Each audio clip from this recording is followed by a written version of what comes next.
আজকে চলে এসছি আমাদের ছাদে, অনেক দিন বাদে ছাদে এসছি। গাছগুলো যত্নও করা হয় না, জলেও দেওয়া হয় না, তাই ভাবলাম আজকে সবাই মিলে ছাদে গিয়ে ছাদের গাছগুলোকে একটু জল দিই, ওটা বাঁচায়। তো সবাই মিলে চলে এসছি। এই দেখো আমাদের আম গাছ তো ঠিক আছে, এবারে একটাও আম হয়নি, ওই দুথলি শুধু আম হয়েছে। আম গাছের পাশে প্রথমবার আমাদের কাঁঠাল হয়েছে, কাঁঠাল গাছে।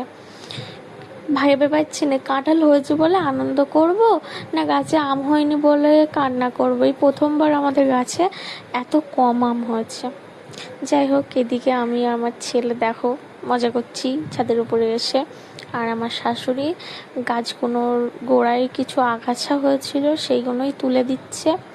গোলাপ গাছ, এটা আমাদের অনেক কটা গোলাপ গাছ ছিল অনেক ধরনের, সবগুলো অযত্নের কারণে মারা গেছে। ওই যে ওই টবগুলোই ছিল। আচ্ছা, এই গোলাপ গাছে এই ফলগুলো হয়েছে, এগুলো কি এই ফল বসালে কি মানে এই দানায় কি গাছ হয় গোলাপ গাছে? তোমরা একটু কমেন্টে জানিও তো। যাই হোক, এদিকে আমার শাশুড়ি জল দিয়ে দিচ্ছে গাছগুলোয় এক এক করে।